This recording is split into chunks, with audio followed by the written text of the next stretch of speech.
Video yang ramai di media sosial memperlihatkan kondisi setelah jembatan gantung yang berada di objek wisata Sungai Malus, Petanang Ilir, Lubuk Linggau, Sumatera Selatan ambruk. Saat jembatan ambruk, banyak pengunjung tengah berada di jembatan tersebut. Peristiwa ini terjadi pada Rabu 1 Januari 2025 siang yang mengakibatkan 8 orang mengalami luka dan dilarikan ke rumah sakit. 5 orang korban diperbolehkan pulang dan 3 korban lainnya masih dirawat. Asisten 3 Administrasi Umum Setda Kota Lubuk Linggau menyatakan jembatan gantung itu sebenarnya merupakan akses jalan warga. Namun karena berada di lokasi wisata sungai, banyak wisatawan yang beraktivitas di sana. Diduga mengalami overkapasitas sehingga jembatan tersebut ambruk.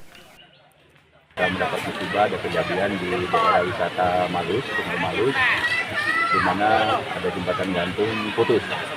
Mungkin diakibatkan ada kapasitas overload ya, daya tampung dari jembatan itu sendiri mungkin tidak menopang, tidak mendukung, dan dikabarkan ada korban 9 ya, 9 yang luka-luka.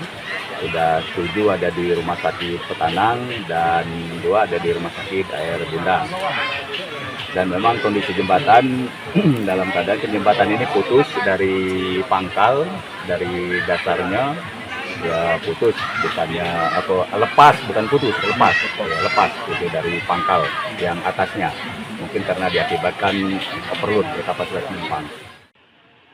Polres Lubuk Linggau sudah melakukan pemeriksaan terhadap sejumlah orang termasuk pengelola objek wisata air ini.